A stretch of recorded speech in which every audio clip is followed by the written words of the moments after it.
तो देखिए स्टूडेंट्स, आज जो अपन टॉपिक ले रहे हैं this is analysis of variance. Analysis of variance में क्या होता है कि आप ये देखते हो कि हाँ भाई कोई डेटा आपको दे रखा है, उसके बीच में कोई डिफरेंस है या नहीं है, मतलब उसके बीच में कोई लिंक है या नहीं है, उनमें कोई वेरिएशन है तो वो वेरिएशन चल सकता है, फिजिबल है या नहीं है, उस चीज को चेक करने के लिए बोलते हैं एनालिसिस ऑफ वेरिएंस। जैसे कि दो भाई हैं, अब क्या दोनों भाई एकदम एक जैसे होते हैं? हम्म। तो वो, नो सर। हाँ वो ऐसा नहीं हो सकता कि नहीं सर दोनों एकदम एक जैसे तो कैसे हो सकते हैं। तो बस यही बात यहाँ आती है कि फिर उनके बीच में हम कितना डिफरेंस देख सकते हैं कि यार इतना तो होगा ही, इतना तो होगा ही, हाँ इससे ज्यादा डिफरेंस है, दैट इज द प्रॉब्लम। तो यहाँ छोटा मोटा डिफरेंस अपन 5% तक मान के चलते हैं कि इतना डिफरेंस होगा, उससे ज्यादा डिफरेंस है तो कंसीडर करें। एक फैमिली, एक फैक्ट्री है, वो कई सारे प्रोडक्ट बनाती है, तो क्या सारे प्रोडक्ट एकदम एक जैसे बनते हैं? कैसा नहीं, 99% तक तो एक जैसे बन सकते हैं, पर 1% अप डाउन हो सकता है। तो उसी वेरियंस को, वेरियंस का मतलब होता है डिफरेंस, डिफरेंस को कैलकुलेट करने के लिए आपका टॉपिक है एनालिसिस ऑफ वेरियंस। और यहाँ टेस्ट ऑफ सिग्निफिकेंस जो आप करते हैं उसको एफ टेस्ट बोलते हैं, ठीक है, इसमें एफ टेबल काम आएगी। अब ये वन वे भी हो सकता है, टू वे भी, तो पहले अपन वन वे समझेंगे कि वन वे क्लासिफिकेशन क्या है। उसके स्टेप्स होते हैं, ये स्टेप्स आपको याद करने पड़ेंगे कि पहले स्क्वायर टेबल बनती है, फिर कैलकुलेशन ऑफ करेक्शन फैक्टर होता है, उसका अलग फॉर्मूला है, फिर calculation of sum of square of table, कि टेबल के जो सम स्क्वायर ऑफ टेबल यानी टेबल के स्क्वायर का सम उल्टा पढ़ना पड़ेगा उसको, तब आपको समझ में आएगा, उसका भी फॉर्मूला है।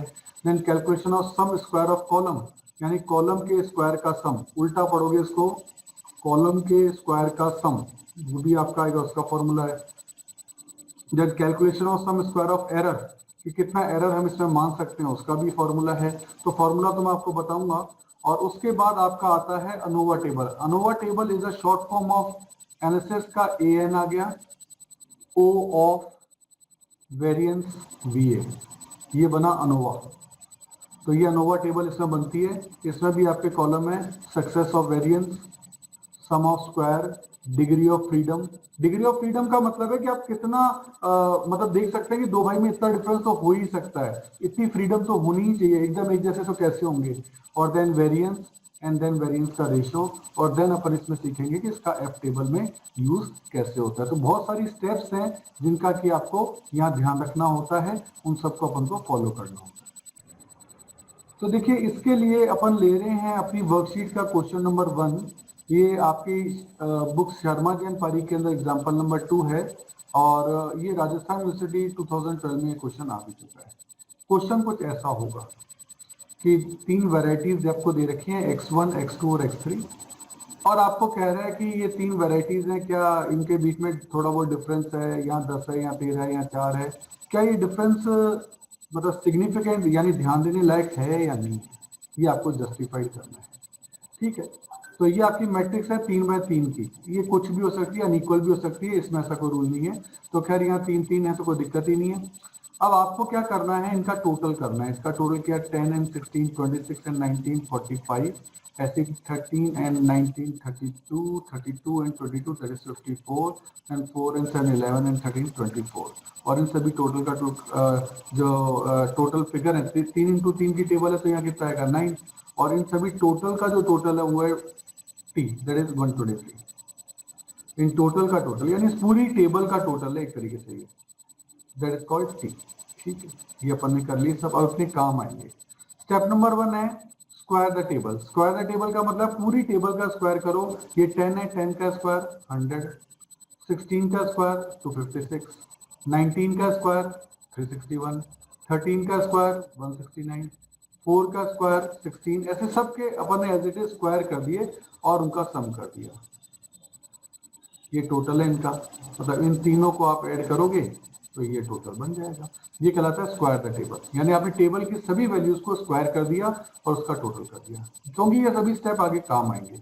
तो सबसे पहला स्टेप अपना ये हुआ ये कि अपन ने सिंपल सिग्मा किया और डेटा अपना पता लग गया। देन दूसरा स्टेप हुआ कि अपन ने सभी के स्क्वायर को टोटल कर दिया। देन आया कैलकुलेशन ऑफ करेक्शन फैक्टर। देखो करेक्शन फैक्टर है स्टेप नंबर 2। करेक्शन फैक्टर का फॉर्मूला होता है T square upon N. T square क्या, टी अपन ने ऊपर कैलकुलेट किया था, ये रहा। इसका स्क्वायर अपॉन एन, एन का मतलब है कि कितनी डिजिट इस टेबल में है, तो 3/3 की टेबल है तो उसमें 9 डिजिट है, और 123 अपन ने टोटल किया था टेबल का, उसका स्क्वायर अपॉन एन, ये करेक्शन फैक्टर आ गया, ये काम आएगा आगे सब जगह हर स्टेप में काम आता है। देन आता है आपका एसएसटी, इनके पूरे नाम अपन ने पहले लिखे हुए थे। एसएसटी का फॉर्मूला है कि जो आपने सिग्मा x1 का स्क्वायर सिग्मा x2 का स्क्वायर, यानी जो स्क्वायर अभी आपने किया उनका टोटल किया, ये रहा 717 1014 234, इनको लो और करेक्शन फैक्टर जो ऊपर कैलकुलेट किया उसे लेस कर दो, इससे आपका एसएसटी निकल जाएगा, sum of square of totals SST. तो नॉर्मली अपन इतना लंबा बोलते नहीं है, sum of square of totals, तो एसएसटी ही चलता है वो, ठीक है। आप एग्जाम में पूरा लिख देना SST sum of square of columns. अब कॉलम का जो आपने टोटल किया था ये 45, और देन इसमें एन है ये 3 एन है ना इसके अंदर, तो 45 का स्क्वायर अपॉन 3। फिर सिग्मा x2 कितना टोटल किया था 54, और ऊपर एन कितने हैं वही 3, तो 54 का स्क्वायर अपॉन 3, ऐसे ही 24 का square minus 3 minus correction factor वही ऊपर वाला, इसलिए मैंने आपको कहा था करेक्शन फैक्टर हर स्टेप पे काम आएगा। ये आपका आ गया एसएससी। देन आएगा आपका एसएसई। एसएसई क्या निकलता है कि जो एसएसटी आपने निकाला है उसमें से एसएससी लेस कर दो, यानी 284 माइनस 158 दैट इज 126, ये निकल गया एसएसई। तो ये स्टेप्स पहले आपको याद रखनी पड़ेंगी कि सबसे पहले आपने स्क्वायर कर दिया, उसके बाद सीएफ निकाला, उसके बाद एसएसटी निकाला, उसके बाद एसएससी निकाला, उसके बाद एसएसई निकाला। यहां तक आपको करने के बाद अब अनोवा टेबल पे आपको जाना पड़ेगा। तो अनोवा टेबल पे जाने से पहले अब इसके बाद अपना क्या अनोवा टेबल आ जाएगा। ये स्टेप कंप्लीट होने के बाद ये है आपकी अनोवा टेबल। अनोवा टेबल में कॉलम है number 1 source of variance, sum of square, degree of freedom, mean division of square and F test, 5 column है। पहला होगा अपना बिटवीन कॉलम, तो एसएससी कहते हैं उसको। एसएससी अपन ने निकाला था 158, आप चेक कर सकते हैं, ये रहा 158। ये 284 एसएसटी है और एसएसई आपका 126 है, तो ये फिगर आप याद कर लेना। तो ये आ गया एसएससी 158 और विद इन सैंपल जो अपन ने एसएसई निकाला दैट इज 126। तो एसएससी ले लिया, एसएसई ले लिया। अब हमें चाहिए degree of freedom. Degree of freedom का फॉर्मूला होता है k-1। वैसे एक कॉलम -1 है, पर सी से कुछ और चीजें होती है, इसलिए कॉलम के लिए k यूज कर लिया, k-1। तो कॉलम कितने थे 3 कॉलम कैसे थे देखो, आपके क्वेश्चन में अगर आप देखेंगे तो 3 कॉलम है, number 1 column, number 2 column, number 3 column, 3 column है। कॉलम इस तरीके से होते हैं, स्ट्रेट लाइन जो है वो आपकी कॉलम की होती है, रो जो है वो ये वाली होती है, ये रोज है। तो यहाँ रो भी खैर 3 ही है। खैर अपन को तो कॉलम लेना है, तो अपन ने कॉलम लिए, कॉलम है हमारे 3। तो अनोवा टेबल में k-1 यानी 3-1 दैट इज 2, और एसएससी में लेते हैं अपन degree of freedom n-k। n का मतलब टोटल टेबल में डिजिट है 9 और k कॉलम है 3, 9 - 3 कितना हो गया 6। अब क्या करना है आपको, मीन डिवीजन निकालना है। मीन डिवीजन ऑफ स्क्वायर, तो एक एमएससी है एक एमएसई है। एमएससी आप निकालेंगे तो आपका फॉर्मूला एसएससी अपॉन k-1, या तो एसएससी तो ये रहा 158 और k-1 ये रहा 2।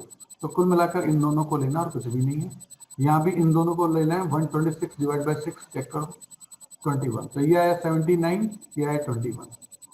अब इससे आप एफ टेस्ट कर सकते हैं। एफ टेस्ट का फॉर्मूला एमएससी अपॉन एमएसई। तो इसमें आप क्या करेंगे, ये 79 लेंगे और यहाँ ये 21 लेंगे और ये आ गया 3.76। तो यहाँ आकर अपनी टेबल का आखिरी पार्ट आ गया है, और उसमें एक मैं आपको बता दूं एसएसटी भी होता है। एसएसटी आपने निकाला था 284, और यहाँ डिग्री ऑफ फ्रीडम होता है n-1, n का मतलब है 9, और टोटल 9 था उसमें आपकी मैट्रिक्स के अंदर, -1 करके आपका आ गया 8। यहाँ तक अपन को देखना है। तो ये सब स्टेप्स आपको याद होने चाहिए, ये स्टेप्स आपको याद होंगे, उसी से आप इस चीज को कर पाएंगे। तो क्वेश्चन जब एक कर लेंगे ना, तब आपको ये स्टेप्स याद होंगे। अब क्वेश्चन की स्टार्टिंग में कुछ चीजें आपको वैसे लिख देनी पड़ेगी। कि आपका H0 का मतलब होता है हाइपोथेसिस और 0 का मतलब होता है नल। यानी नल हाइपोथेसिस है कि हम ये मान के चल रहे हैं कि कॉलम 1, कॉलम 2, कॉलम 3 का जो भी डेटा है हम तो ये मान के चल रहे हैं कि वो इक्वल है। हम ये मान के चल रहे हैं, अजम्पशन पहले ही हमने ले लिया है कि उनके बीच में कोई डिफरेंस नहीं है, वो इक्वल है। फिर अपन ने लिया alternative hypothesis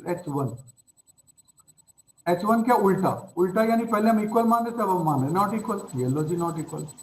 degree of freedom 2 and 6 कैसे, ये जो 2 है और ये 6 है, ये डिग्री ऑफ फ्रीडम है हमारी, वो यहां से ले लिया अपन। टेबल वैल्यू हमने लिया है 0.05 पे, इसको बोलते हैं 95%। यानी हम मान के चल रहे हैं कि हमारे एस्टिमेशन है, जो हम पढ़ रहे हैं वो स्टैटिस्टिक्स के एस्टिमेशन है, और एस्टिमेशन कभी भी 100% राइट नहीं हो सकते, इसलिए वो 95% की एक्यूरेसी पे लिए जाते हैं। और टेबल वैल्यू क्वेश्चन में नॉर्मली दे रखी होती है 95% पे कितनी है, तो नहीं तो टेबल पे में भी आप इसको दे सकते हो, लेकिन उस कंडीशन में एग्जामिनेशन में आपको टेबल देनी पड़ेगी। तो लोग ये इस चीज से बचने के लिए क्या करते हैं, क्वेश्चन में टेबल वैल्यू देते हैं। ये आपकी आ रही है 5.14।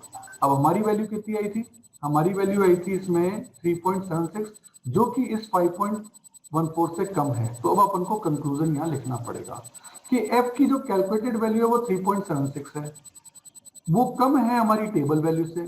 किस लेवल पे, 5% सिग्निफिकेंट लेवल पे, on the basis of degree of freedom 2/6। ये लैंग्वेज है इसकी कि f calculated value is less than table value 5.14 on 5% significant level on the basis of degree of freedom 2/6। तो जब भी ये कम होगी so null hypothesis will be accepted. तो जब कम होगी तो नल हाइपोथेसिस हमेशा एक्सेप्टेड हो जाएगा, जब भी कम होगी, ज्यादा होने पे गलत हो जाएगा।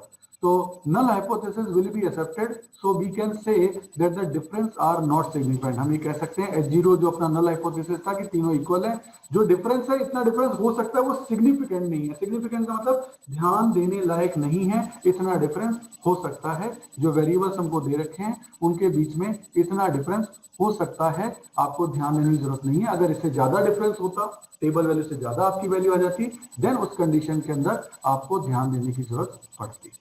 ये बात इसके अंदर अपन को समझनी है। अगर आपको मेरे वीडियोस पसंद आ रहे हैं तो देखिए एक लाइक, शेयर और सब्सक्राइब तो बनता है, तो मेरी खुशी के लिए एक लाइक तो कर दीजिए। देखिए आपका टाइम बड़ा कीमती है, तो यदि नोट्स लिखने में आप अपना टाइम बचाना चाहते हैं और वर्कशीट भी गेट करना चाहते हैं तो इन सभी की PDF का लिंक नीचे डिस्क्रिप्शन में गिवन है, आप वहां जाके देख सकते हैं।